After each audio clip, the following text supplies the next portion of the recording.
Bonjour à tous et bienvenue dans l'Instant T, votre rendez-vous quotidien avec l'actu. Alors aujourd'hui, on voyage dans le temps à la découverte d'une époque où les monastères étaient comme des villes à la campagne. Pour cela, nous irons dans l'ancienne abbaye de Landévennec sur la presqu'île de Crozon. Avec sa nouvelle exposition sur les pas de Brendan, le musée nous propose de plonger dans cet univers à partir d'un dessin animé. Et c'est Guénolé Ridou, le commissaire de l'exposition. Bonjour Guénolé. Bonjour. Qui est avec nous et qui nous fera cette petite visite. On vous explique donc tout dans un instant. Le temps de faire un point sur l'actualité de ce mercredi 6 avril. L'ambassadeur de Chine en visite dans le Finistère. Il s'est rendu entre autres à l'usine de lait Sinutra à Carhaix qui doit démarrer sa production en juin prochain. Le président de Sinutra a profité de l'occasion pour annoncer un deuxième investissement de 100 millions d'euros. Et puis, annonce surprise, 700 emplois doivent être créés en 2020. Le reportage de Frédéric Lorenzon et Gaëtan Pinel à Carhaix. Visite de l'ambassadeur de Chine à Carhaix ce mercredi. Le représentant de l'État chinois s'est rendu à l'usine de lait Sinutra. Il a été accueilli par le maire de Carhaix, Christian Troadec, mais aussi par le PDG de Sinutra International. Liang Zhang a profité de l'occasion pour annoncer un nouvel investissement, 100 millions d'euros supplémentaires pour une deuxième tranche et éventuellement 100 autres millions pour une troisième tranche d'ici 2020. C'est toujours la même raison. On a choisi ici comme notre premier site de production de l'infantile à cause de la qualité, de la richesse, de la quantité de lait et la tradition culture d'élevage des vaches en Bretagne. Tout ça, ça nous fait prendre la décision d'investir ici. Mais pour la deuxième étape, pour la troisième étape, c'est pareil. Des investissements en centaines de millions d'euros. Une très bonne annonce pour le centre Ouest-Bretagne et pour l'élu local, Christian Troadec. C'est une annonce extraordinaire. On avait déjà la chance d'accueillir une usine avec près de 200 millions d'euros d'investissement, celle qui est juste derrière nous. 250 emplois, 300 millions de litres de lait avec une reconnaissance du savoir-faire des producteurs laitiers centre-breton. Et puis là, l'annonce de deux nouvelles usines par M. Chang, PDG de Sinutra International, qui porterait à près de 400-500 millions d'euros le total d'investissement sur Carhaix et près de 700 emplois. Donc imaginez pour une commune de 8000 habitants ce que ça peut représenter. La délégation a ensuite visité rapidement l'usine. 120 tonnes de lait en poudre seront produites chaque jour dans ces longs tubes d'inox à partir du mois de juin. Une production pour la Chine.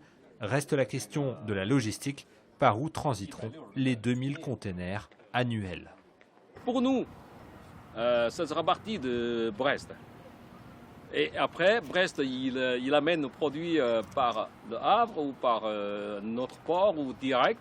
Ça dépend de Brest, du port. Avec ce trafic de lait en poudre, Brest gagnerait 30% de volume sur le trafic container.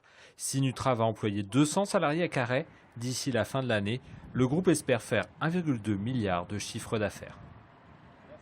Ce mercredi, ils étaient 80 à participer à une journée multisport adaptée. Ces enfants et adolescents en situation de handicap venus de l'IME de Plabennec et du centre de loisirs de Brest ont pu découvrir des activités qui leur sont souvent inaccessibles. Morgane Lincy est allée à leur rencontre. Cette journée multisport, ils la partagent une fois par an. À Bouinemont, pour cette 6e édition, on pouvait essayer 5 sports. Football, judo, handball, basketball et gym. Qu'est-ce qui te plaît le plus? Le football et la gym. La nouveauté cette année, c'est la présence de jeunes joueuses du stade brestois. Morgane et son équipe se sont confrontées à cet exercice d'apprentissage. Je suis contente de faire ça pour eux parce que je pense que ça leur apporte toujours un plus. Et du coup, moi je suis venue donner un coup de main parce que je prépare un concours qui est dans le domaine de l'handicap aussi. Objectif réussi pour ces joueuses qui n'ont pas l'habitude de coacher. Florent en est ravi, il a marqué plein de buts. 5, 6, 7. Et si certains préfèrent mettre des paniers ou jouer aux funambules, c'est possible. Le plus important, selon Mathieu, c'est de leur faire découvrir de nouvelles activités. Que ce soit là, le judo, le hand, qui nécessite quand même pas mal d'accompagnement. On ne peut pas laisser des jeunes faire n'importe quoi. Et là, ça permet de pratiquer en toute sécurité des activités qu'ils ne peuvent pas faire en temps normal. Et les enfants ne sont pas les seuls à découvrir de nouveaux sports. Bruno fait partie des 50 bénévoles qui encadrent la sortie. Ça se passe très bien. C'est la première fois que je fais du judo en plus, donc ça me permet de connaître d'autres sports. Une journée bien remplie qui ne s'arrête pas là. Suite à cette journée, certains enfants ont sollicité leurs parents pour intégrer des clubs sportifs. Et ça donnait l'envie d'aller vers des clubs, et même des clubs de valides, pour essayer de faire du sport. Alors certains clubs peuvent accueillir des enfants. Bon, après c'est des fois à la marche, mais c'est déjà une grande expérience de gagner. Le club de gym et de judo de Gouenou propose dorénavant des cours de sport adaptés. Roland et son équipe veulent aller encore plus loin. Ils souhaitent créer leur propre association pour développer le handisport. Il est temps maintenant de retrouver notre envoyé spécial sur le phare de Thévenec. Marc Pointu, très investi dans la sauvegarde du patrimoine des phares et balises, est au cœur de 2 mois d'isolement au large de la Pointe du Raz. Chaque soir, il nous envoie son carnet de bord. C'est l'instant Thévenec. Autrefois, le feu était alimenté au gaz grâce à cette citerne.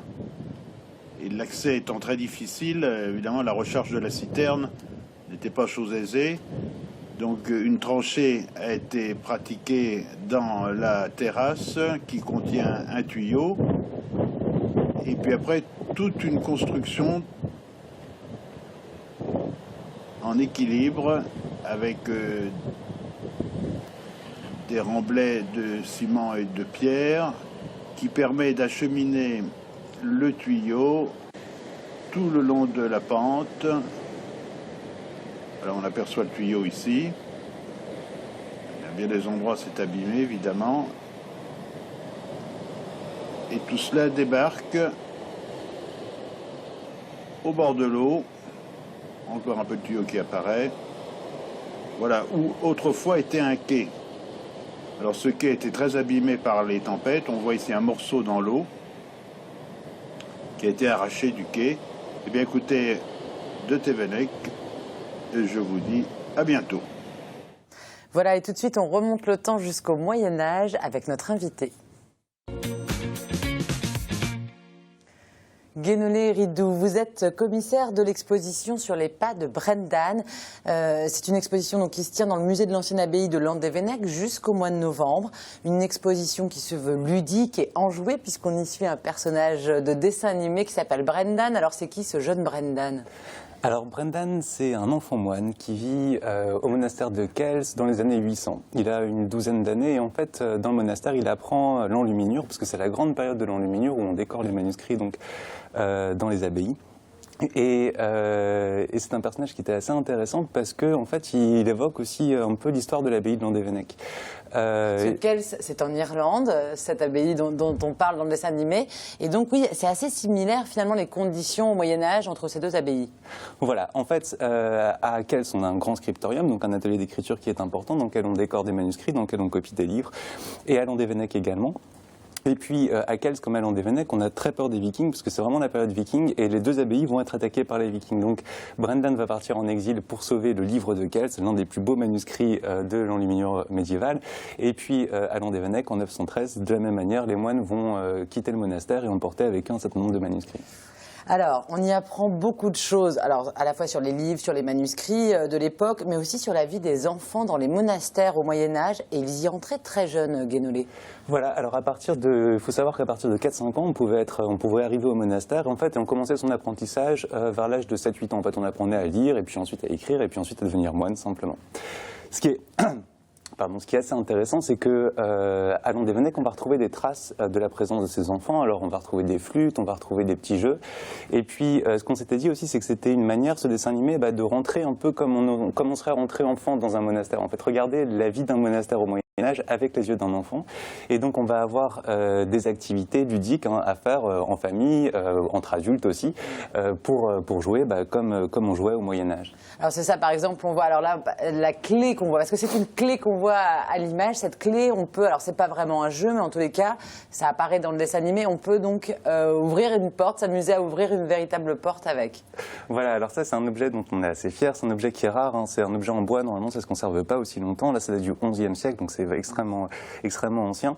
Et puis ça évoque un passage du dessin animé de Brendan et le secret de Kells, dans lequel l'abbé du monastère, qui est l'oncle de Brendan, enferme le jeune moine parce qu'il a fait une bêtise. Et puis ça nous permet justement de parler justement de ces clés médiévales dont on n'imagine pas l'utilisation et qu'on peut tester ici dans l'exposition.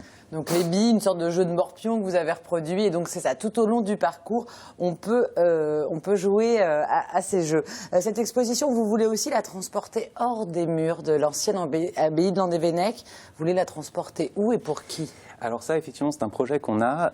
On aimerait la présenter en fait aux enfants hospitalisés de Quimper et de Brest, et donc leur proposer des ateliers dans lesquels ils pourront s'exercer à l'écriture, donc à l'aide d'une carnétiste, à l'aide aussi d'une calligraphe, au cours d'ateliers, et donc pour faire un peu ce que faisait Brendan dans son monastère, et leur donner un petit temps d'évasion comme ça par l'imagination. Pour ça, vous avez besoin d'argent, de financement. Expliquez-nous un petit peu, vous avez monté le projet sur une plateforme de financement participatif. Voilà, alors on a monté le projet sur une plateforme qui s'appelle CultureTime, c'est culturetime.com. C'est du financement participatif culturel, donc ça rentre dans le cadre de la loi mécénat, ça donne des réductions fiscales pour les particuliers et aussi pour les entreprises. Et puis ça donne aussi accès à des contreparties, qui sont des contreparties assez ludiques. On peut avoir un DVD dédicacé par Tom Moore, le réalisateur de Brendan et le secret de Kells, des bandes dessinées dédicacées également, et puis évidemment des invitations pour voir l'exposition. En tous les cas, cette exposition, on ne peut que la conseiller aux téléspectateurs de TBO. C'est jusqu'au mois de novembre, donc il y a le temps, on peut profiter des vacances scolaires pour y aller. Et puis il y a, alors vraiment juste à signaler, une bibliothèque type d'un monastère au Moyen-Âge, et ça c'est à ne pas manquer. Merci beaucoup Guénolé Ridou pour toutes ces informations. Nous on se retrouve demain, même heure, pour une nouvelle émission, et d'ici là, passez une excellente soirée sur TBO. Ciao.